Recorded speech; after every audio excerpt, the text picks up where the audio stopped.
Artinya ketika Allah gawe nyamuk itu lebih sulit ketimbang gawe gajah apa lebih mudah? Lebih sulit. Karena nyamuk yang sudah kecil, dia punya alat kelamin terus seberapa juga. Alat kelaminnya juga tetap harus ada lubangnya terus seberapa juga. Ini mohon maaf kalau terpaksa saya ngaji model dulu lah, model pesantren ya. Tapi tanpa ngurangi rasa hormat, tanpa ngurangi rasa empati, rasa takdim saya. Teman-teman yang saya hormati semua, karena di sini banyak santri-santri muda. Hubungan kita dengan Allah Subhanahu wa taala yang serba kuasa, yang maha kuasa, yang serba bisa. Itu kira-kira seperti ini. Saya ini bawa cincin dari besi mungkin atau dari apa itu? Ya besi lah atau perak. Yang jelas tidak emas ini karena saya cowok. Yang jelas tidak emas. Saya bawa kertas.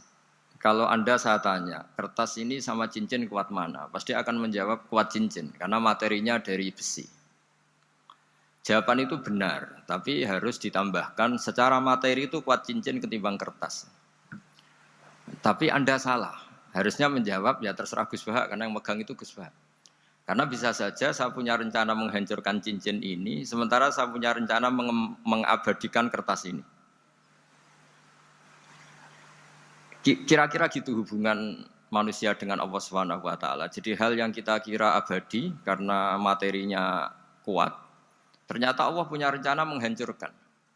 Sementara yang kita kira lemah atau rentan atau apalah, ternyata Allah punya rencana mengabadikan. Di sini kemudian istilahnya orang-orang tasawuf wa tafwidil umur ila mudabbiriha. Kita sebagai manusia menyerahkan urusan pada pengaturnya, pada yang punya. Bukan wilayah kita mengatakan cincin ini lebih kuat ketimbang atau lebih abadi ketimbang kertas. Karena saya punya rencana menghancurkan cincin, tapi ingin mengabadikan apa? Kertas. Sehingga tentang pandemi, tentang tragedi sosial, tentang apa saja, kita tidak pernah tahu rencana Allah itu mana yang lebih awet. Jangan-jangan kita takut pandemi, saya berkali-kali ngaji, mati kita kecelakaan.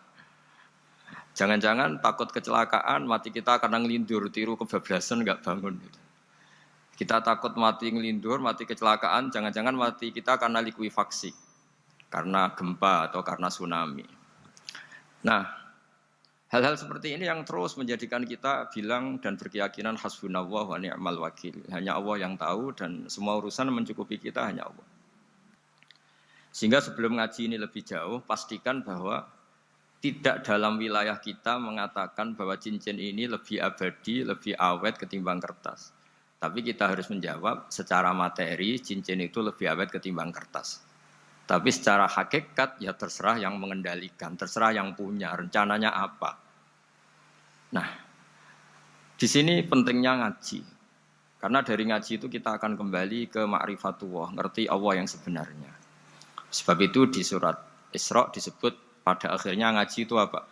Subhanalladzi asra bi 'abdihi lailam minal masjidil haram ilal masjidil aqsa alladzi barakna haulahu. Tujuan akhirnya linuriyahu min ayatina. Bahwa Mi'raj itu hanya bagian kecil yang dingertikan kita betapa dahsyatnya kekuasaan Allah Subhanahu wa taala. Betapa tidak terbatasnya kemampuan dan kebisaan dan kudrahnya Allah Subhanahu wa taala. Makanya masih dikatakan min ayatina, itu masih sebagian kecil dari ayat-ayatku kata Allah. Lalu dalam surat Kahfi diterangkan, ketika orang kagum dengan Ashabul Kahfi yang bisa tidur dalam keadaan hidup 309 tahun atau Masehinya 300 tahun, kalau Hijriahnya 309 tahun. Itu mungkin kalau kita ilmuwan, ahli baksil ya, atau ahli apalah, itu mungkin lebih kagum tentang nyamuk. Saya berkali-kali bilang, andaikan kita sepakar-pakarnya, terus disuruh bikin nyamuk itu, nggak usah bikin nyata hidup, bikin patungnya saja. Nyamuk itu sekecil itu, kemudian punya jantung, jantungnya punya urat, uratnya punya kuman, kumannya juga punya urat. Bayangkan saja sudah tidak bisa. Sehingga ketika orang tak kagum sama Ashabul Kahfi, kata Allah, am hasibta anna ashabal kahfi warraqimi kanu min ayatina ajaba. Apa kamu kagum tentang Ashabul Kahfi dan batu-batu yang dipahat di situ. Bukankah dalam kekuasaan kami ada yang selalu menakjubkan? Artinya, andaikan kita ilmuwan tentang embriologi, tentang hewan, tentang kuman, mungkin cerita tentang nyamuk itu lebih dahsyat ketimbang tidurnya Ashabul Kahfi yang 309 tahun. Karena kemampuan Allah menciptakan nyamuk yang kecil, sangat kecil, super kecil. Kemudian kecil itu ya punya jantung tentu lebih kecil lagi. Belum uratnya jantung itu, belum nyamuk juga di dalamnya menyimpan calon-calon keturunannya. Kayak apa kecilnya lagi? Nah, di sini Allah mengingatkan kita, innallaha la yastahi ayyadriba mathalam ma ba'udatan fama fawqaha. Allah tidak pernah malu jika dalam menunjukkan kekuasaannya Allah memberi contoh seekor nyamuk. Karena nyamuk ini andaikan kita, tadi saya ulang lagi, andaikan kita ilmuwan yang nekuni itu, strukturnya bisa melihat, bisa nyari pasangan hidupnya, dan bisa hamil, bisa melahirkan, atau bisa menelur dan sebagainya, maka kita akan kagum sekagum-kagumnya betapa kita di depan kekuasaan Allah Subhanahu wa taala tidak siapa-siapa, dan akhirnya kita ikrar seikrar-ikrarnya asyhadu alla ilaha illallah, bahwa tidak ada kekuasaan selain kekuasaan Allah Subhanahu wa taala. Sehingga kembali ke tadi, peristiwa Mi'raj yang super dahsyat pun kata Allah masih dikatakan linuriyahu min ayatina. Hanya untuk menunjukkan sebagian dari ayat-ayatku. Bukan mewakili semua ayat-ayat kekuasaan Allah Ta'ala. Tapi sebagian, min itu tab'id sebagian. Lalu sebelum kita jauh belajar, kita sendiri juga, saya sendiri masih belajar. Kehebatan Rasulullah SAW, Nabi akhir zaman. Kenapa hebat? Itu diantaranya adalah karena mukjizat tongkat itu pada akhirnya diletakkan di museum. Orang melihat, terus gue gaya-gayanan kuat ke Turki, atau bisa melihat langsung di museum. Dan setelah melihat, kadang-kadang kita ragu, masa tongkat ini betul itu. Kalau setelah misalnya yakin, bisa dipakai lagi enggak ya? Jadi hal-hal yang mengundang pertanyaan sekaligus keraguan. Beda dengan ajaran Rasulullah Muhammad SAW. Ketika Nabi cerita, betapa kekuasaan Allah itu super dahsyat. Buktinya ya nyamuk tadi. Kayak apa susahnya bikin nyamuk. Sudah kecil, punya organ tubuh tentu lebih kecil, punya urat lebih kecil lagi, punya kuman yang lebih kecil lagi, dan kuman itu juga punya organ tubuh lebih kecil lagi. Itu mbok kamu tidak usah ke Turki, kamu hidup di kampung, di pedalaman, sudah menyaksikan anallaha ala kulli syai'in qadir, bahwa Allah itu maha kuasa. Nah, ngaji bareng ya, ngaji seperti ini. Saya termasuk kiai yang selalu berkampanye supaya orang ikrar seikrar-ikrarnya bahwa kita ini di tangan Allah Subhanahu wa taala. Lalu saya ulang lagi. Jadi logika itu bisa pakai analogi. Analoginya tadi, salah Anda kalau mengatakan cincin ini lebih kuat ketimbang kertas. Yang benar adalah secara materi ini lebih kuat ketimbang kertas. Tapi soal nanti kekuatannya sampai kapan terserah yang punya. Bisa saja saya punya rencana besok ini saya luluhkan, saya hancurkan. Yang ini saya simpan. Kayak apa dulu dinosaurus itu kuatnya kayak apa? Habis. Ayam yang selemah itu sampai sekarang masih ada. Karena Allah menghendaki dinosaurus diakhiri, sementara ayam tidak. Kayak apa nyamuk itu yang musuhnya orang seluruh dunia. Ditemukan apa, mulai begon apa, tapi sampai sekarang bertahan. Apa kita perlu konsultasi sama nyamuk gimana ini kok bisa bertahan, resepnya apa? Karena Allah menghendaki itu disisakan masih. Terus kedua uniknya Quran itu begini. Setelah dipikir itu nyata-nyata lebih detail. Misalnya begini. Ketika Allah mencontohkan ba'udah itu nyamuk. Itu orang-orang kafir itu bilang gini, ya Muhammad, Tuhan Anda kehilangan stok ilmiah. Sehingga contoh itu enggak yang dahsyat tapi sekedar nyamuk. Wong nyamuk kok digawe contoh. Mbok ya contoh itu dinosaurus, tak jerapah, tak apalah yang keren itu. Mosok contoh apa? Nyamuk. Terus Allah menjelaskan innallaha la yastahi ayyadriba mathalam ma. Contoh apa saja? Apa saja itu ditafsiri ba'udatan fama fawqaha. Entah itu nyamuk Fama fauqaha, atau yang di atasnya nyamuk. Maksudnya di atasnya itu fil killah atau fisighor, atau yang di atas nyamuk. Yang lebih kecil ketimbang nyamuk. Sekarang saya contohkan kata Rasulullah, contoh yang kecil saja. Nggak usah bikin nyawa, nggak usah, itu terlalu mustahil. Seorang pemahat patung, terus kamu pesen, Pak, aku gak eno patung gajah, mesti muni sanggup. Tak muni, Pak, gak eno patung gajah, ukurannya ya semestinya gajah. Oke. Tapi Pak, aku gak eno patung nyamuk, ukurannya ya sak nyamuk. Kira-kira sanggup apa enggak? Artinya ketika Allah gawe nyamuk itu lebih sulit ketimbang gawe gajah, apa lebih mudah? Lebih sulit. Karena nyamuk yang sudah kecil, dia punya alat kelamin terus seberapa juga? Alat kelaminnya juga tetap harus ada lubangnya, terus seberapa? Temen saya malah ada yang cangkem elek bilang gini, lalu ya punya kuman, kumannya seberapa? Nah ini pentingnya ngaji akal. Kamu jangan hanya bilang, wow dinosaurus, jerapah, seru nyamuk. Nah karena orang sudah ada itibar dengan nyamuk, didatangkanlah nyamuk banyak. Sebenarnya nyamuk banyak itu mergo mangkel, gak diperhatikan itu. Makanya terus. Lah ini saya tahadus bin Emat, istri saya itu sering protes. Istri saya kalau manggil saya Gus karena orang Jawa Timur. Itu sama-sama jagongan itu, saya itu tidak pati sering digigit. Namun ya digigit tidak sesering sampean, itu jelas. Terus saya tanya, Gus punya doa apa, kenapa tidak pati begitu digigit nyamuk? Saya bilang, karena saya sudah tahu hikmahnya nyamuk. Jadi harusnya dia sudah tidak nyerang saya, kata saya gitu. Makanya ini ijazah, agak mandi salah sampean gitu. Karena tadi logika yang terbangun gitu. Kalau Allah bikin gajah, melubangi belalai gajah itu masih masuk akal. Bahkan saat kita bikin patung masih bisa. Tapi kata tadi nyamuk itu sudah kecil, harus punya usus, harus punya alat kelamin, harus punya telur. Telurnya juga detail lagi. Ini disebut innallaha la yastahyi ayyadriba mathalam ba'udah. Sehingga ba'udah di mata ahli tafsir, di mata ulama ini contoh yang luar biasa. Tapi di mata orang-orang yang nggak seneng mikir, kok terima nyamuk itu. Makanya saya minta kangkang di sini bisa makan itu harus syukur. Makan itu luar biasa. Saya itu sering nyontohkan di Jogja ini. Saya punya teman sakit. Kalau nggak ada obat dari Belanda itu mati. Kalau ini nggak dapat obat bagus dari Belanda atau dari Jerman itu meninggal. Berapa bulan lagi matinya? 3 bulan. Kalau nggak sampai dapat obat mati 3 bulan. Oh masih mandi obat yang di Jogja. Apa itu makan atau minum? Kalau orang nggak minum nggak sampai 3 bulan sudah mati. Boy orang itu mikir seperti itu. Tapi kita ini kalau obat dari Jerman, dari Belanda itu hebat. Kalau enggak kita mati sebulan lagi, 3 bulan lagi.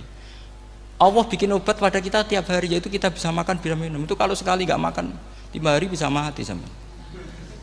Tapi kita karena ngakan tuh hal yang biasa, nak duit iso utang, terus dianggap biasa. Ini kalau ulama masalah besar. Punya otak seburuk itu tuh masalah besar bagi ulama. Sehingga Allah tidak malu ketika ngendikan kulu wasrobu, tidak malu karena makan ini urgen, sangat penting. Dan Allah tidak malu meskipun Quran itu temanya kelas tinggi, biasa Allah mengatakan jong kowe iku kulu min thayyibati ma razaqnakum, kamu makanlah. Karena minum obat itu kebutuhan kita ketika sakit. Tapi kalau makan adalah kebutuhan kita sihatan wasukman, saat sakit maupun saat sehat. Nah, kalau Anda dengan kualitas ini ketika Allah membicarakan makanan itu Anda akan respect sama Allah karena memang ini urgen betul. Tapi kalau Anda cara berpikir gini hanya cari goro ibal ilmu yang aneh yang seru, kamu baca ayat itu akan menjadi biasa-biasa saja. Dan itu masalah bagi mahabbah Anda pada Al-Qur'anul Karim. Ya saya kira demikian. Terus mangke saya pikir tidak etis ya kan ini Jumat nanti. Sing biasa itikaf nanti terganggu. Nanti saya ada ke problem. Ya kalau ada tanya jawab ya saya mohon tadi ya. Karena ini zaman akhir, saya memang butuh sekali. Kenapa saya mau datang? Satu, hormat Kiai Hanan. Dua, saya memang ingin banyak mufassir lagi. Jangan hanya lewat baca terjemah kemudian merasa menjadi ahli apa? Quran atau ahli tafsir, itu musibah besar itu. Masalah besar itu. Ya pokoknya saya mohon lah. Ya setidaknya gitu. Misalnya orang kafir. Kamu cari saja orang kafir. Ternyata ada yang harbi, ada yang dhimmi, ada yang mu'ahad, ada yang mustakman. Lalu dalam tarikh ada kafir Yahudi, kafir Nasrani, kafir ahli kitab. Kalau di fikih ada kafir yang lahum kitabun, ada yang tidak lahum kitabun. Kalau yang lahum kitabun disebut ini kitabiah kholiso, yang tidak itu kan beda-beda di fikih. Boleh nikahnya ndak, khilu dzabihatihim atau tidak, itu kan detail sekali. Makanya saya mohon ini latihan detail. Oke, sampean tetap ngaji, sering khatam itu bagus karena mengumpulkan semua ilmu. Tapi sampean harus menganalisis secara apa? Saya dulu ngaji Mbah Mun Muslim ya kilatan. Tapi saya ngapalkan sama Gus Ibab. Gus Ibab putrane Mbah Mun, dulu muridnya Said Muhammad. Saya itu tak pelajari lagi di rumah. Tak analisis lagi setelah besar sampai sekarang karena ya itu beda. Kita selalu Rabbi zidni apa? Ilma. Misalnya begini contoh ya, contoh. Kita mungkin tahu maknanya ayat tertentu itu begini. Misalnya begini. Faqula lahu qaulal layyinal la'allahu yatadzakkaru aw yakhsha. Musa dan Harun, jika kamu datang ke Fir'aun, maka kalau ngomong, kalau dakwah itu qaulal layyinan, dengan dakwah yang halus. Nggih, qaulal layyinan. Ini bagi yang ekstremis harus baca dialek ini. Ini kisah nyata yang diceritakan Habib Zain bin Semit ketika ngarang Al-Manhajus Sawi. Juga diulang-ulang di beberapa kitab. Suatu saat ada ustadz, corong Jawa Kemelinti, datang ke Harun Ar-Rasyid. Harun Ar-Rasyid ini Banil Abbas, termasuk zuriyahnya Abdullah bin Abbas. Karena Harun Ar-Rasyid sebagai khalifah tentu salahnya banyak, namanya pejabat pasti salahnya banyak. Meskipun kebaikannya juga banyak, tapi salahnya juga banyak. Kalau kita kan tidak pejabat, salahnya tidak banyak, tapi prestasinya juga tidak banyak. Ya kan, misalnya ada tamu Raja Salman, katanya hormat tamu wajib, kamu kan tidak bisa hormat. Karena dia juga tidak mau dihormati kita kan. Nah terus si ustadz tadi datang begini, saya itu masih hafal teksnya. Ya Amirul Mukminin, inni nasihun lak famusyaddidun alaika fala tajidanna ala nafsika fi nafsika aliyya syai'an. Saya ini mau nasihati Anda, tapi saya maaf sekali karena nasihat saya ini kasar sekali. Musyaddid itu kasar, keras. Fala tajidanna fi nafsika aliyya syai'an. Saya mohon jangan dimasukkan hati lah. Makanya terjemah bebasnya jangan masukkan hati. Katanya Harun Rasyid langsung marah. Uskut ya jahil, kamu itu ustadz bodoh. Kamu tidak boleh keras sama saya. Dia masih bantah, saya keras sama Anda karena Anda salahnya banyak. Terus apa kata Harun Ar-Rasyid? Inna wa ta'ala qad arsala man huwa khairum minka ila man huwa syarrum minni. Wa ma'adzalika qala ta'ala faqula lahu qaulal layyinan. Allah mengutus orang yang jelas lebih baik ketimbang kamu, yaitu Musa dan Harun. Musa dengan ustadz ini baik mana? Tidak, sama jawab saja. Baik Nabi Musa kan? Ilaman huwa syarrun minni. Fir'aun dengan Harun Ar-Rasyid buruk mana? Buruk Fir'aun. Itu saja masih dengan etika faqula lahu qaulal layyinan. Musa dan Harun kamu harus sopan. Tidak wae Fir'aun wajib sopan, tidak wae aku ora sopan. Nah ini sudah iktibar dari terjemah netral atau terjemah yang datar bahwa Allah ngutus Musa dan Harun ke Fir'aun dan Musa dan Harun diharuskan kaulal layinan. Tapi menjadi energi mafhum yang luar biasa. Nak dakwai Fir'aun wae kaulan layinan, apa maneh dakwai podo-podo mukmin. Makanya kata Harun Rasyid, uskut ya jahil. Inna wa ta'ala qad arsala man huwa khairum minka ila man huwa syarrun minni. Wa ma'adzalika qala ta'ala faqula lahu qaulal layyin. Ya saya kira demikian, saya kembalikan ke moderator. Saya kira demikian dan mohon maaf, monggo berdoa bareng-bareng. Al-Fatihah. Bismillahirrahmanirrahim. Ar-Rahmanir Rahim. Maliki yaumiddin. Alhamdulillahi nasta'inu was-salatu wassalamu siratal ladzina an'amta 'alaihim ghairil maghdubi 'alaihim waladdallin. Amin. Bismillahirrahmanirrahim. Nahmaduka ya wali ya hamid wa shalli wa sallim wa barik ala sayyidina Muhammad wa ala alihi wa barik wasallam asma'in. Wa shalli ala anbiya'ika rusulika asma'in. Allahumma ij'alna ya wa ahla baldatina aminina mutma'innina alladziina la khaufun 'alaihim wa la hum yahzanun. Waj'alna salimin wa ghanimin mu'afin min kulli bala'in dunyal akhirah. Waj'al ya Allah salamatana salamatan yusla biha kitabukal karim. Wa salamatan ya Allah nazkuruka katsiran fi sholatina wa siyamina ya Allah. Wa taj'alana ya Allah mimman ya'buduka wa mimman yarjuka wa mimman yakhafuk. Allahumma ya ij'al hadhil baldah baldatan thayyibatan mubarakah baldatun thayyibatu wa rabbun ghafur. Bi haqqi tatabi alaika wa na'maika ya Allah. wa nahnu nasku ilaika ya Allah du'fana ya Allah wa qillata hilatina fa adrikna ya Allah daiman wa fi kulli hal fi alaika wa na'maika hatta nakuna ya wa salimin mu'afin min kulli bala'i dunya al akhirah. Rabbana atina fid dunya hasanah fil akhirati hasanah wa qina adzabannar. Sallallahu alaihi wasallam Muhammad sallallahu alaihi wasallam. Subhana rabbika rabbil izzati amma yasifun.